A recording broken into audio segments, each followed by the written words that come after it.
Good evening, Bill Wadman. Good evening, Sandy. How are you? Fine.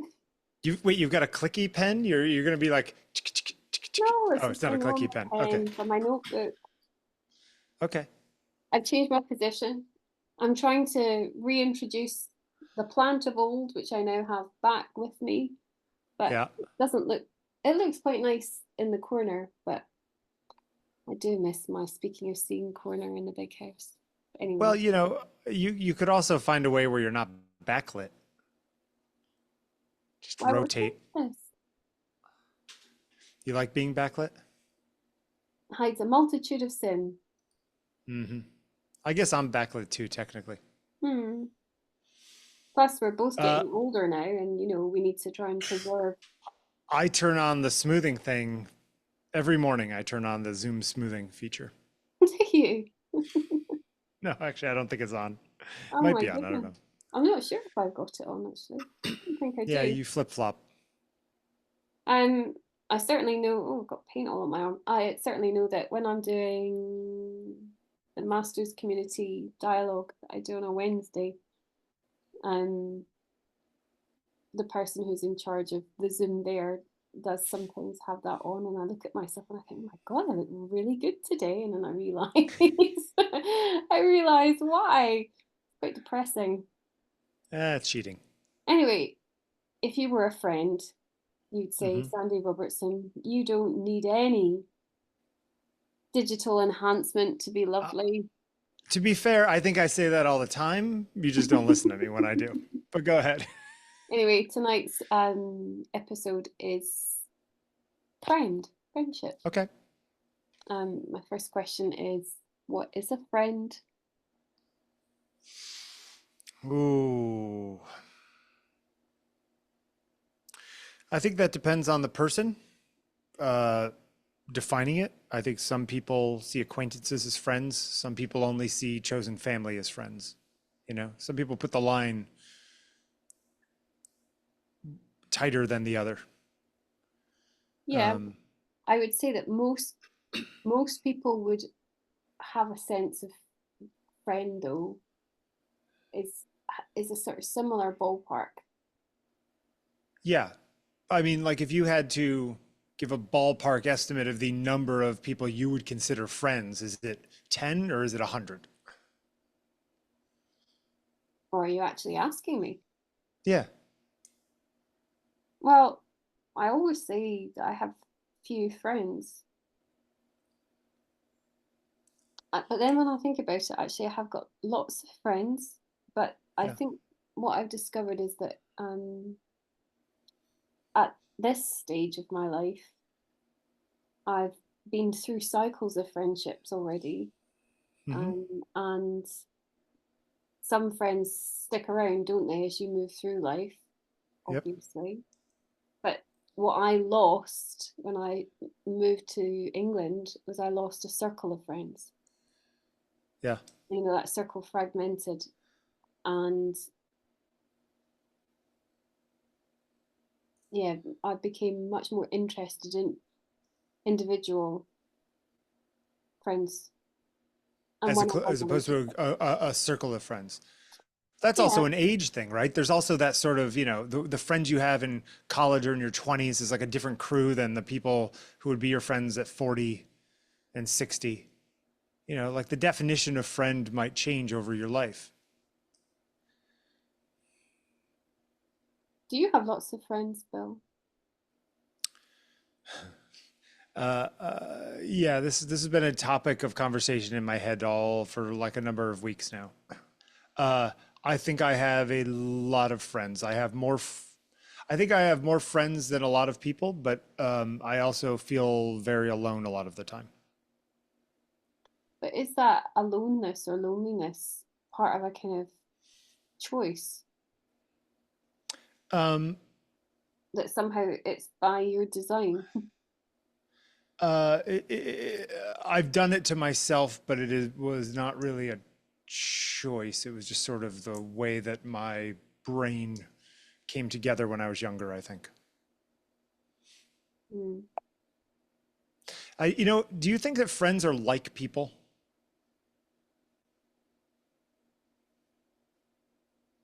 What do you mean?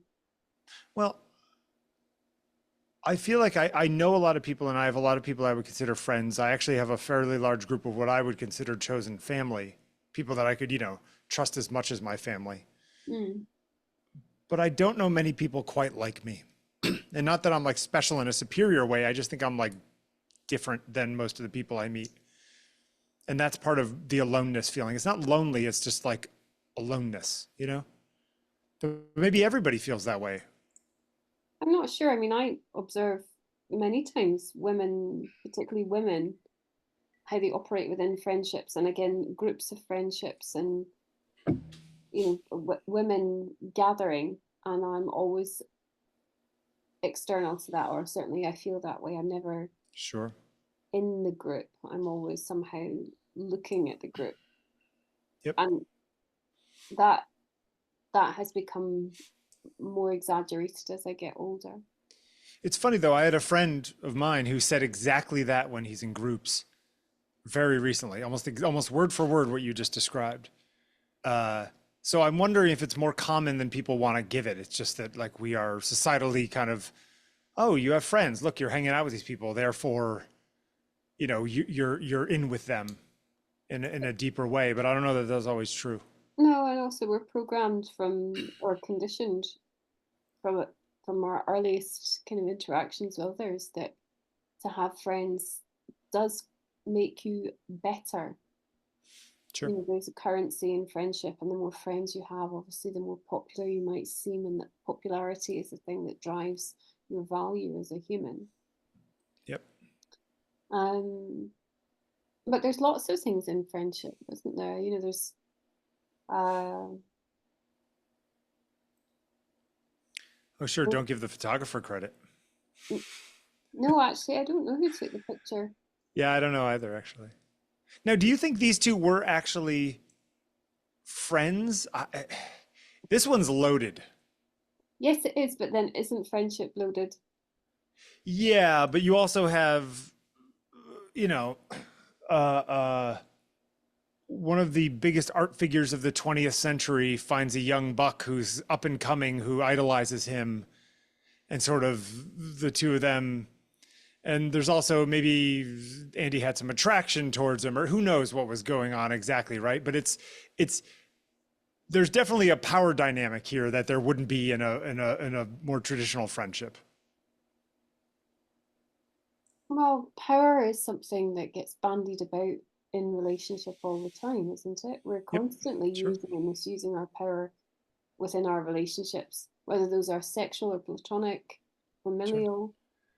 You Um, think, but you're saying that there's no morality in that? No yeah, right or wrong? I've been thinking about it a lot. And actually, it was something that a friend said the other day that, you know, he has no friendships, he just has relationships. And there was a kind of liberty in it, freeing. It was very freeing to say, actually, I don't have friendships, I have relationships. And then there's a kind of, you know, a different flavor to what it means to be in relationship with another. These two, you're right, there's so much going on in Yeah. their friendship. But funnily enough, if you type great friendships in art into Google, hey presto, these two come up over and Well, over and over again. is that because they were actually that good of friends, or because there aren't that many big friends in art? you know, de Actually, Kooning and that's not Pollock were true. friends, or No, that's not true. There are lots of abiding friendships through artists.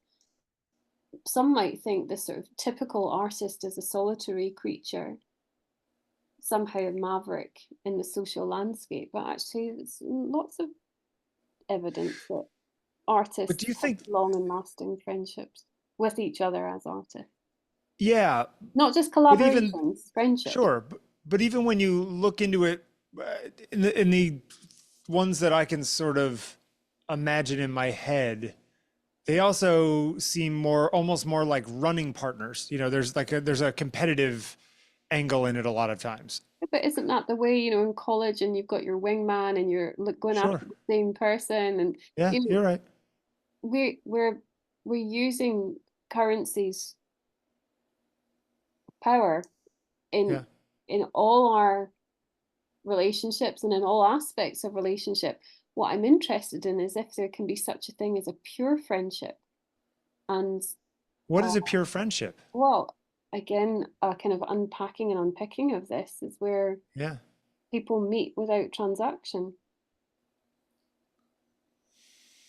Yeah, but there's transaction even in, if there's no transaction, there's no friendship. And I'm not saying that there needs to be some sort of, No, I'm but then paying you this, and you're getting this out of it, but there's certainly back and forth, right? right, but this also comes into then the kind of linguistics. The word is not the thing. We've put the word friend or friendship, and Yeah. in it we've packed up the suitcase of the word with stuff that maybe isn't the thing, isn't the Yeah. thing. Yeah. I'm going to give more words to it because that's obviously our format here and now, but um, pure friendship is,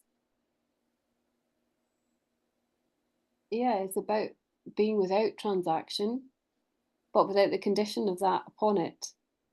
So I'm thinking it must be love, but of no expectation. Do you think that exists? Or is it like a platonic ideal we're all reaching for? I don't know, but when I really think about it and I reflect on my friendships and I think about purity versus transactional relationship, I Hmm. don't think there's any relationship in my life isn't transactional. Parents use the term often, I love my child unconditionally. There are conditions actually. Sure. Yeah. Um, all this um, loud mouthing about how great it is to be unconditionally loved. Is There is an unconditional love. It's not where we put it in the matrix of meaning. It is there, but it doesn't seem to abide or exist in friendship. And isn't Yeah. that a funny thing? Isn't that an unusual thing?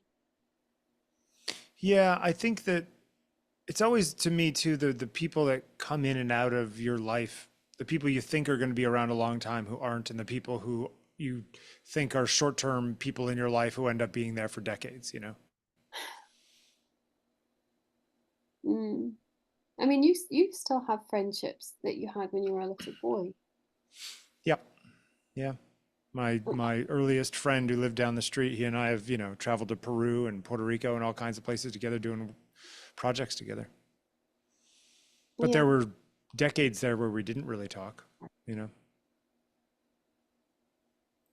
So it's all somewhat relative. But yeah, sure.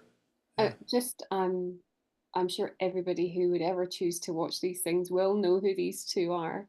But just in case you don't know who these two are, this is Andy Warhol, the 20th century great pop art, and Jean-Michel Basquiat. What do you know what year, well, Basquiat died in what, 88, 87, 89, somewhere in there? After Warhol, wasn't it? Right. So how long, I don't think their friendship was very long because it was like 84, 85 that they became friends. I think it was like right before Andy died. This actually, uh, Oh, 82. Okay, I'm wrong. there's also a funny anecdote about this. Again, because you can find out so much about these two, Sure. um, the interesting anecdote that has kind of been corroborated across different sites and sources for me is that Basquiat, as you will probably know, was absolutely desperate to meet Andy Warhol. Like he was Yeah. desperate. He was livid and vivid with desire to meet him. And why that was, um, it's too simple to say. It's because Warhol was a 20th century icon. there's something One of else, the isn't few it? left at the time, probably, Hmm. of that era of his, of his peers. But anyway, apparently, when Basquiat did eventually meet him, encounter him, and was introduced to him, he was so excited that he apparently rushed back to his studio and within 2 hours of meeting Warhol had returned with a painting of him. And in that excitement, what seems like a bit of a double edge to his admiration, he claimed that he had got his assistant to paint it. Now, it was as if, apparently the studio where Basquiat was working was like an hour away from where he had met and encountered Warhol. And within 2 hours, the painting was back. He had So no time to do it. there seems Yeah. like some funny disconnect in the friendship from the outset. Or he had done it beforehand and he, was trying not to be creepy.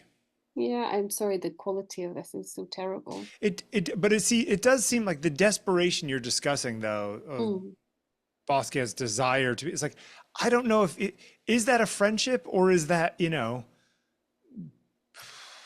I mean, how many friends have you had where there's an element of infatuation?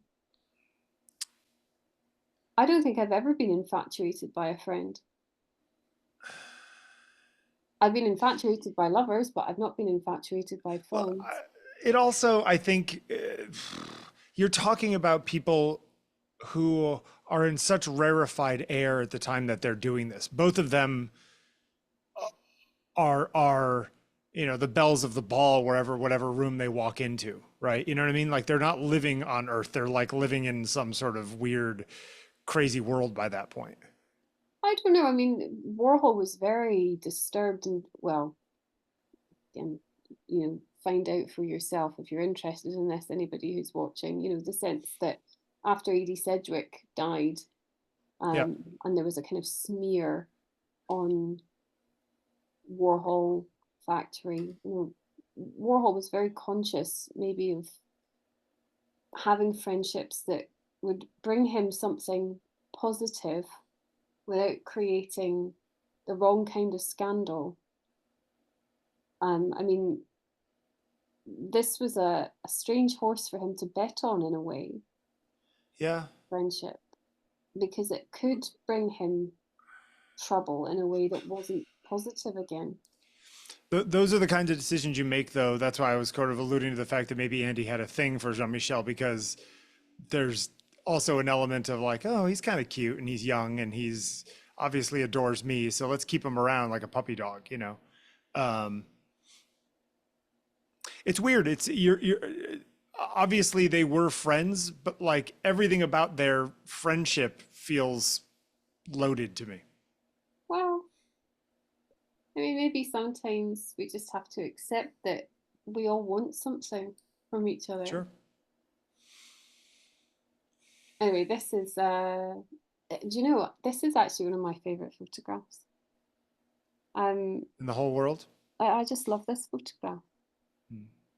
It's Grace Hartigan and Helen Frankenthaler. Look at this. It's the squeeze of the eyes.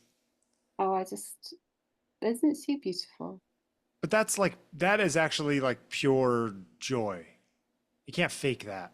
Well, I mean, these two, again, people who don't know their names, that would be sad that you don't know their names, but actually, many people don't.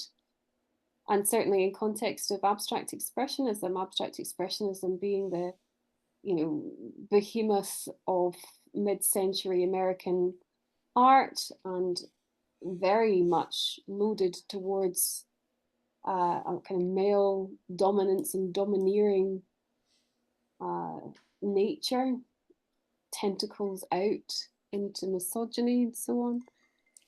Anyway, these two Hey, were it was only popular because of the CIA, Sandy. We'll get into that in another show. these women. These women were pioneering artists who weren't discredited, although actually some of them were, batted back by big name abstract expressionism critics or artists. because they were lowly things like housewives or they were put in their place Hmm. by, if not their male contemporaries in the art world, certainly the perspective upon them from the outside world. And so these two banded together and they had a lifelong friendship. And actually, the only thing that interrupted their friendship was Clement Greenberg, Frankenthaler's lover, the critic Clement Greenberg, said quite critical things about Hartigan's work, and that caused a bit of a rift. But other than that, they had a very long and lasting friendship. But It's also maybe a little loaded having a relationship with an art critic that is very well known at the time. That's loaded in its own way, but fine. But what I want to focus on here is the that's fine. relationship Go ahead. between these two women, Yeah, yeah. which is, it makes me wonder, if we look around within our pool Hmm. and we make do with who's available to us, or if we bandy together for reasons that aren't the kind of idyllic friendship reasons. Out Like of it's not necessity, just you mean? because I love you, it's because we'll be safe together, or Yeah. and I'm actually not saying that necessarily about these two, although that's certainly how history's framed them, that their friendship is because of the necessity of sticking together in this rather bleak landscape of men and art. But I choose to think when I see this photograph that actually they just cared for each other. They loved each other and they had It a could kind be of both. camaraderie friendship that they would have had maybe in whatever circumstances they found themselves. I don't know. Yeah. That's just supposition, isn't it? I don't know. But actually, the I idea don't know that enough about their personal lives. Is there any chance that they were, closeted and you know what I mean, like more than just friends, or friends like where there was more going on at the time? I'm actually not going to answer that, but just instead curious to know why you would bring this in. No, only just because there are a lot of, I can think of a few examples in relationship or of relationships between people back in the day when there was more to it than that. Not necessarily that there was, but I'm just wondering, like, maybe there was. I don't know. It's not taking anything away from their relationship. I'm not assuming anything. I'm just wondering. I don't know enough about their personal lives. Why are you staring at me like that? I'm just interested in this line of questioning. I wonder what's in it. If it's not enough just to say these two Well, women cared for each other and this is their friendship. And, it's interesting because women are often cast in a role of being needy of each other. And up yeah, to a point, I suppose, I've just said that maybe they did need each other to survive in this context. sure. However, were they not actually kind of the luminous, brilliant painters of their time? Sure. We wouldn't be questioning their friendship in this way. No, but if I were going to write a movie based upon this photograph and the story you just told me and nothing else, Mm. my movie would be that she was with Clem because he was going to write things about her that were good for her, but actually it was all a ruse because she was actually in love with her friend. Like, that makes a good tale. You know what I mean? Well, you can tell yourself stories about anything we speak about, of course. Sure. Sure. Um, And he's writing stories that are critical of the other one because it's not, because he knows she's trouble in his relationship. You know what I mean? Like, you could create narratives that are actually kind of fun from a fictional standpoint. you could create those narratives, or we could just tell ourselves stories that Sure. are allied with um, Now, wait, evidence. why do you see them as more uh, clear or honestly friends than Warhol and Basquiat? I don't Do actually. you? Okay. I don't I mean, actually. they are of a similar age, and I mean, there's less of the power dynamic than there was in the other one. Do you think Right. artists can really be friends? Well, this is I don't know. part of what I'm going to ask. Within artist community, there's a lot of rivalry without Yeah, meaning to be, depressing about it. I don't know many people who, I mean, we started out saying this, who don't have an element of envy sure. in their I mean, relationships.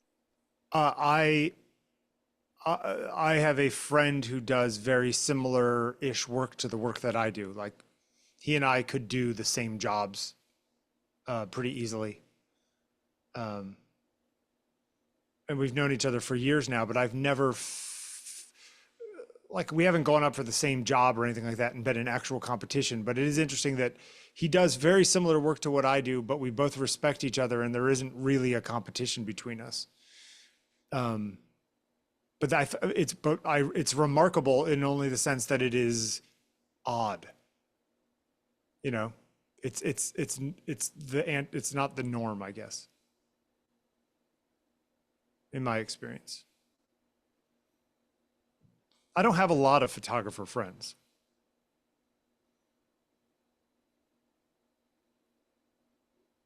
Yeah, it's weird. I have a lot of photographer acquaintances.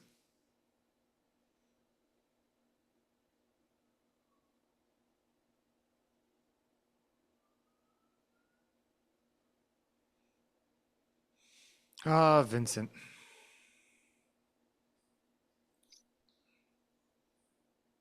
When you visit Arles, there is a little plaque just on the left of this painting and back a bit in real life because the yellow house isn't there anymore. But otherwise, it does look pretty much identical, actually. It really is quite striking. It's like sitting at a cafe looking at Le Nord, the hotel that is the building abutting the cafe, and his other paintings. His paintings in Arles, are very evocative. But the Yellow House is here because of Gauguin, actually. Again, like Warhol and Basquiat, type in great artist friendships. You might actually get Lucian Freud and Francis Bacon, who had a Mhm. long-standing friendship, had a very uh, catastrophic break in their friendship, and they never spoke to each other again. And you also then get Van Gogh and Gauguin, and their friendship was one that was riven with rouse and rage and passion and disdain, admiration, full Insanity. spectrum of very intense feelings. I mean, Gauguin was much easier socially than Van Hmm. Gogh, and that was a source of great chagrin between them. Uh, they didn't see eye to eye on what a way of living, maybe, although they shared a lot of ideas and spoke with each other of painting. Um, and yes, as a friendship, 9 weeks of hell it must have been in this yellow house with the two of them. Yeah. But each of them took something from it. I mean, Van Gogh in a very limited way, because not long after this he was dead. Um, I mean, that is there is there a friendship quotient, for lack of a better word? Is there a way that you could say you may have a, low level friendship with somebody for a decade, or you might have 2 weeks with somebody that is so intense that it overshadows the friendship that was a year, years long. Well, absolutely. I There's mean, look at holiday romances. Think about the sure. heady intensity of the holiday romance, short-lived and profound. And I think that's Yeah. what this was for these two, 9 weeks. Yeah. It's also, by the way, can I just say, look at the colors in this painting. Yes, it was Oh beautiful. my God. It's like, it's unbelievable. I mean, this isn't He to was, he diminish was unbelievable. yes, it isn't to diminish Van Gogh, but again, I have to say that, being in these places actually, if anyone ever has been to the south of France, I mean, I spent some time in Arles, and it does look like this, as I said, and the colours are vivid like this. And I mean, I would say that it would be easy to see this, really. A sensitive person can see this easily in the place. Or maybe Yeah. that's just Van Gogh reaching through history to influence me, I'm not sure. Yeah. Do you have friendships that aren't real, like imaginary friendships in adulthood? People I think I'm friends with that I probably they might not feel the same way or vice versa. No, I think that's a real thing. I'm talking about um People I I, imagine I'm friends with and they I don't even know I exist. yeah, I mean I do have fantasy friendships, I suppose. Oh, I see. I imagine that I have conversations and sometimes sometimes with long dead artists. See, I have this weird thing in my head of this random woman in England that I talk to for a half an hour a week.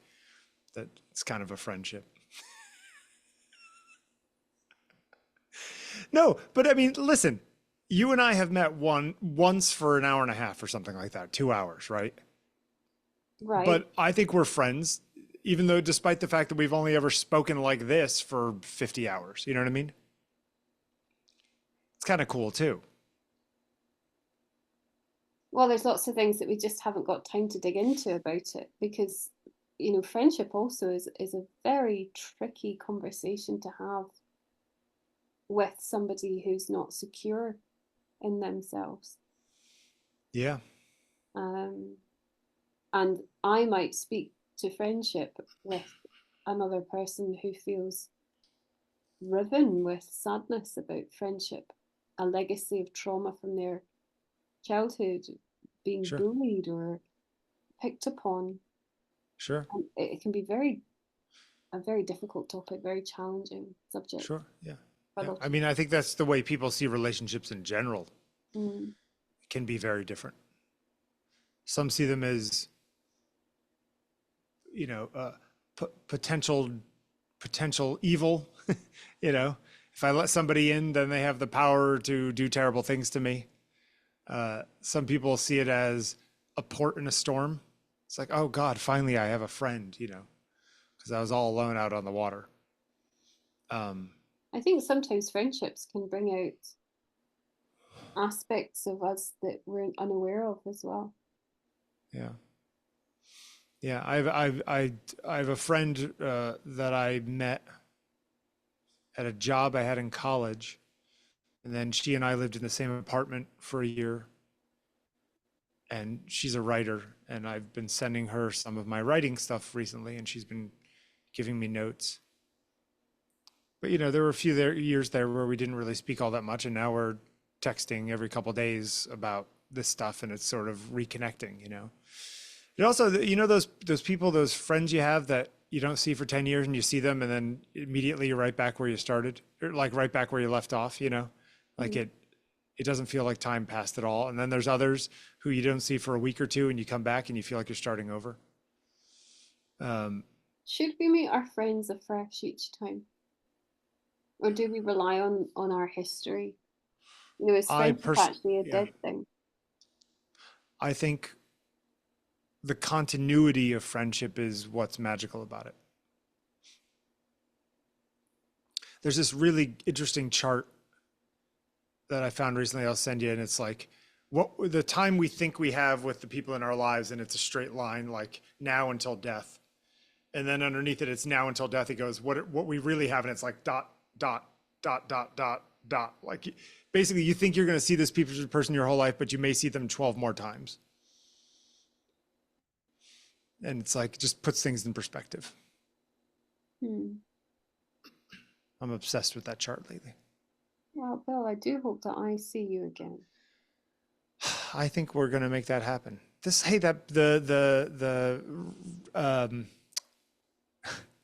The train on the trestle over there going by reminds me of the Kurtesh photo from Mirdon. Yes. I think that was the first image I ever saw of your wife, Heather, standing. Oh, and when I did a fake one at the same place. Yeah. Yeah. Anyway, Bill, Anyway, friend, yes. see you. We'll see you soon.